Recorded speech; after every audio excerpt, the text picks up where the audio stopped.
Before I begin tonight's brief chat, just a few words about my YouTube channel. First of all, I'm very new to YouTube, and one of the reasons why is in August this year I had to buy for the first time a desktop microphone and secondly a webcam. Now, I stopped using the webcam for these videos because it's an awful bloody hassle.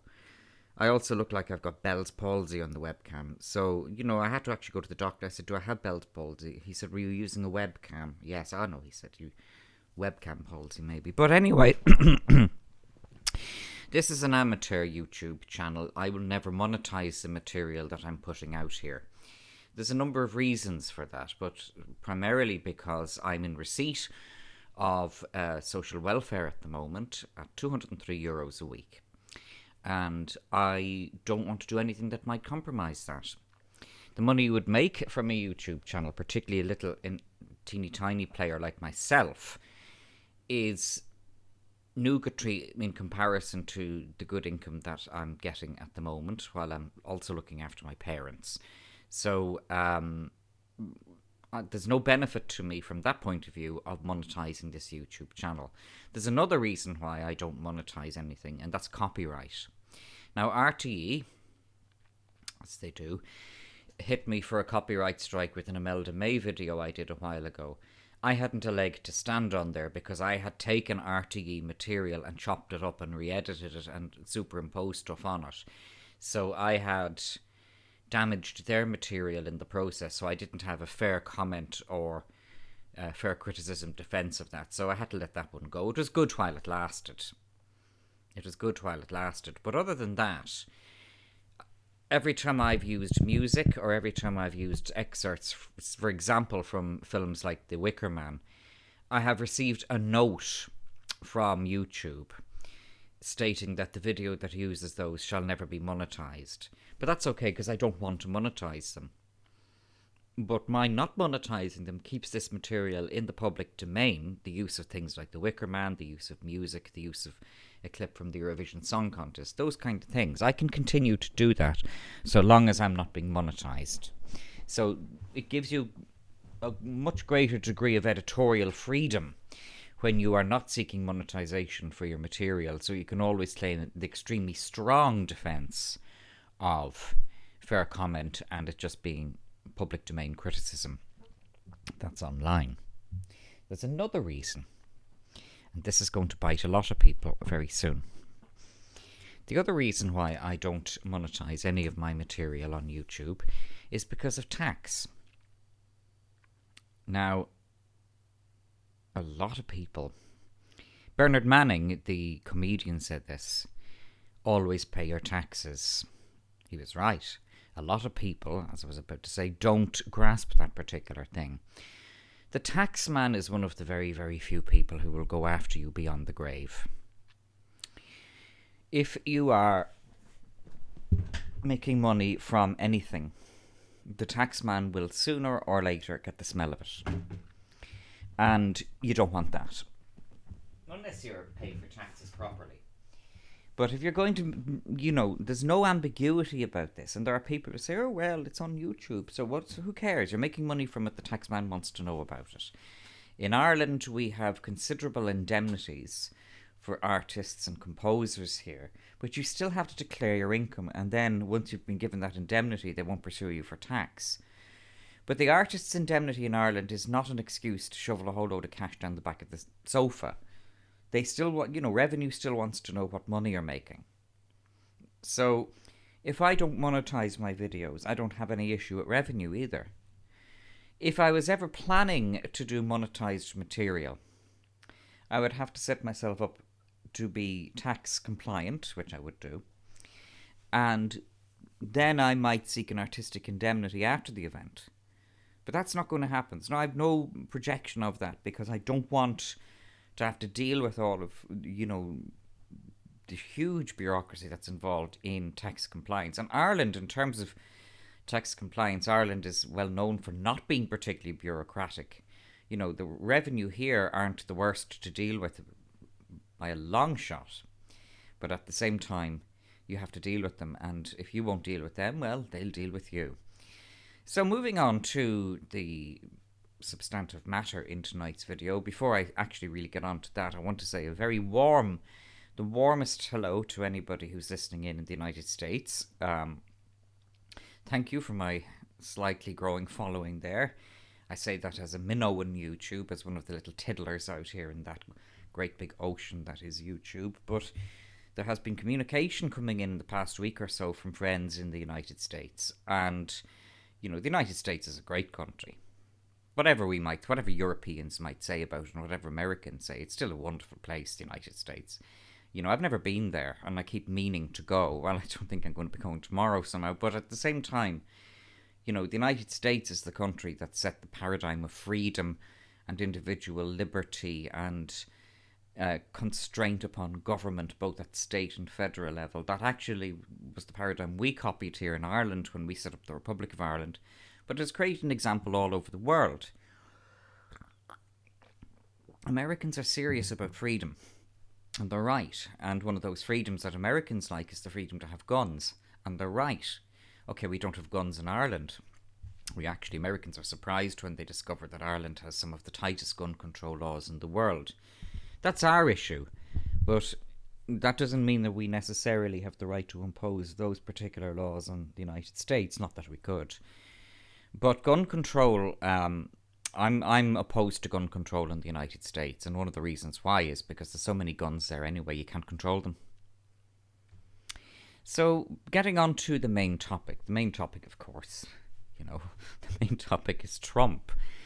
And this is, a very valuable moment we're all going through here. Some people are finding it distressing, mainly Biden supporters. But, all of us trumpets out here, us Trumpers, this is something that Trump people are kind of capable of, because what has happened is Trump has been vindicated. He said that there is a corrupt, woke, hard left mainstream, including a mainstream media, that's run by the Democrats. He's right. Well, he's vindicated his presidency. Thanks for running, Mr. Trump. Thank you for running. You've been proven right.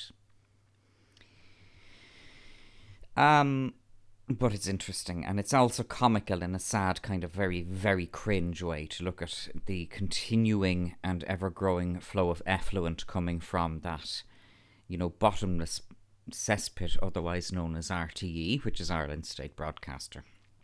Effluent, absolute pure raw sewage that's coming out of RTE. RTE and these woke Irish politicians, I've used the analogy before, I'll use it again, remind me of kids in a schoolyard watching two big bullies fight it out. And they're there on the sidelines wanting to be noticed, and nobody notices them. And there's another thing that RTE and these kind of prats don't understand. Trump has declared that he's going to go litigious on this. That's the big issue here. That's going to eclipse pretty much everything. Furthermore, whoever might be Trump's opponents in any litigation he brings knows that he's going to go the full 9 miles on that.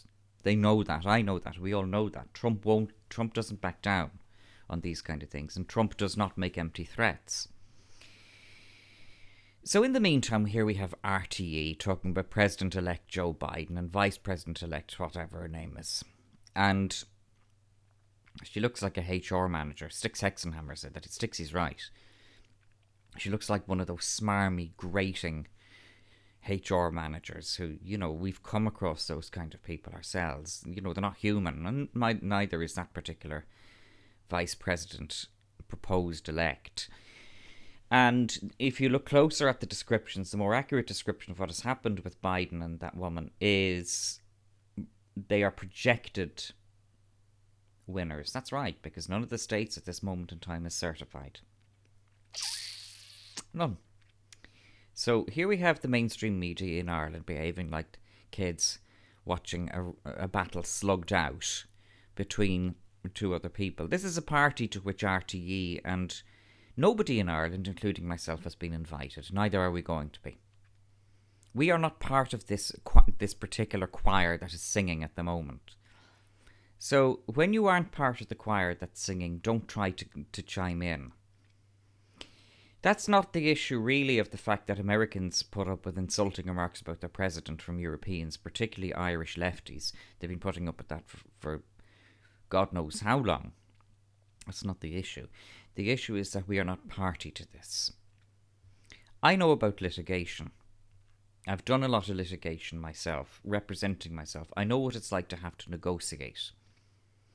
Negotiations take place behind closed doors, and they take place, if anybody has their head screwed on, they take place from the outset. They actually take place before the litigation itself even swings into process, before it gets in the gate of the court. You can bet your life that that's what's happening now. You can bet your life that that's what's happening now. And even people who are Trumpers and people who consider themselves to be out of the matrix are still being infected to a certain extent by all of the raw sewage that's coming from the mainstream media. The mainstream media don't know what's going on here. That's the one thing I have in common with them, because I don't know what's going on here either. I'm speculating. But I'm speculating from my own knowledge of how litigation works. Now, without going into details, I believe that the whole balance of probability is that Donald Trump will win. There are a number of ways that he could win.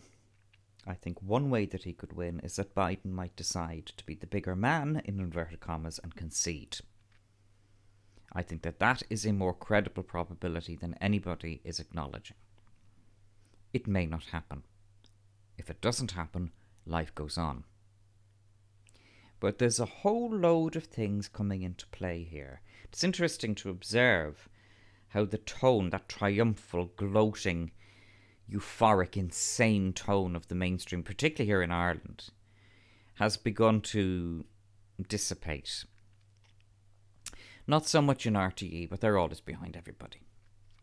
They're always behind, the fact that RTE is behind the posse here. I mean, who's surprised at that?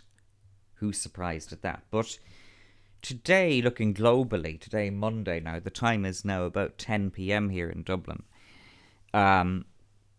The tone has changed very, very radically. And a number of us here in Altiland in Ireland have predicted that. There are paradoxes and there are parallels. If we look at mainstream media and alternative media, there's a mainstream in the US and an alternative in the US. There's a mainstream in Ireland, an alternative in Ireland, a mainstream in the UK and an alternative in the UK. The mainstream in Ireland is behind the UK, which is behind the US. In general, but particularly with reference to what's going on at the moment. That is a cardinal and very important and serious distinction. If you take those three English-speaking societies, Britain, Ireland and the US, very arguably our alternative media is ahead of the other two. This became apparent earlier this year.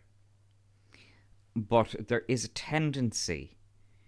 The Irish alternative media is the Mrs. Carmody of, the alternative English-speaking world, really. So you look, for example, at the alternative media in Britain and, how much more money they have and the studio kind of things they use. You look at the American alternatives like Jimmy Dore. They're using the kind of budgets that would be used in ordinary mainstream programming here in Ireland. Then you look at the Irish alties and they're doing it from the front seat of their car on an iPhone. And nobody cares because the issue is honesty and accuracy. And in terms of honesty and accuracy, the Irish alternative media is as good as anyone else in the world. This has been our year. This has been our year, the Irish alternative media. We have knocked it out of the park this year. We are leading the posse over the US and over the UK. We don't say that gloatingly. I say it personally because I want to hear from people in the UK and particularly the US. I want to hear from you. I want to join up with you. I want to work with you. What we all have in common, more actually in Ireland and the US even than in Britain, is that we are dealing with an exceptionally crooked and mendacious and evil mainstream media. I would wager that our mainstream media is worse than the one in the US.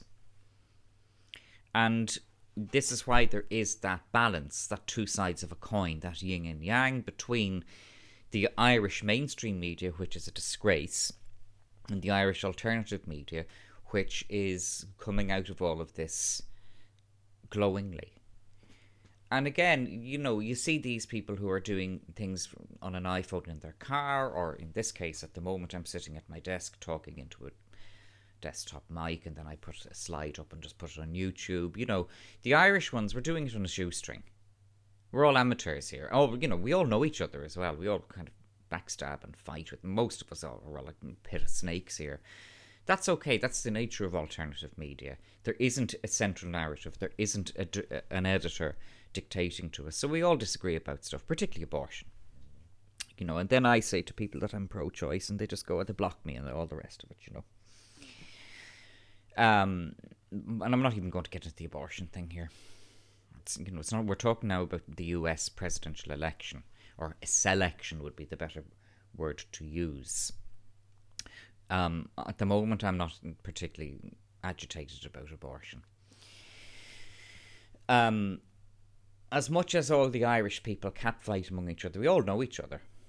We all know each other here, and nobody's thrown bricks to the window of my house, that kind of thing. And that's a very Irish thing, really. But what has impressed me so much about the Irish alternative media this year is our accuracy.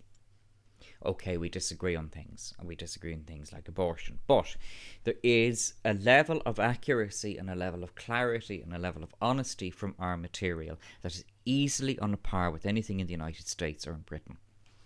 That may sound like an exaggeration. I believe it's not. Except for the fact we don't have the money that the Americans have, or that the Brits, particularly the Americans. The Americans have loads of money for this kind of thing. We don't.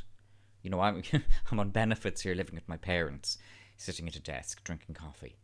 But hey, but one of the top American alties is Tarl Warwick, Sticks Hexenhammer. He just sits at his computer and talks. That's all he does. At the moment now, he's giving great commentary in the US election. I slightly disagree with him on one or two things, but he's giving great commentary in the US election in a dressing gown. Who cares? He's accurate, and he's doing his best, and he's clever, and he's on the mark. Nobody cares. Nobody cares. Then, you look at all the manure and fertilizer coming out of RTE, and all of the money they waste on, rubbish graphics that they still don't do particularly artfully anyway. I think I'd rather have Stixie in his dressing gown. The Jimmy Dore show is a two-man outfit at the moment, Jimmy Dore and his wife Steph Zamorano, and they have very high production standards. Dave Cullen here in Ireland has a very high production. I would say of all the alties in Ireland, Dave Cullen has the highest production standard. Dave also goes into great depth of accuracy. Great depth. I mean, Dave's research is absolutely of mainstream journalistic standard. Absolutely. He can look any mainstream journalist in the eye with the material he comes out with. Dave Cullen is very, very good. And the production standards of his material is of a professional standard. I disagree with him on a few things as well. A few minor things. I actually totally agree with Dave on the big picture. Totally agree with Dave on everything he says in the big picture. Getting back to the US election, this is a party to which we've not been invited. Neither has the mainstream media in the US, the UK, and particularly here in Ireland. Negotiations are taking place. You can bet your life negotiations are taking place right now. Bear a few things in mind. Which of the two candidates, Donald Trump or Joe Biden, would be more pro-Israel? Because they have a seat at this table, whether you like it or not, or whether they acknowledge it or not. So that's number one factor. Israel. Israel wants Trump. Trump is the most pro-Israel president probably since Nixon. Trump was the first president to recognize Jerusalem as the capital of Israel.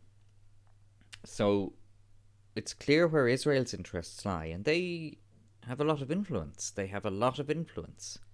I'm not suggesting that there's a nefarious agenda on their part. I'm suggesting that the Israelis are good at standing up for their own interests. I wish we were. It's not that easy to sneak into Israel as an immigrant. A gimmigrant, as some people call them here.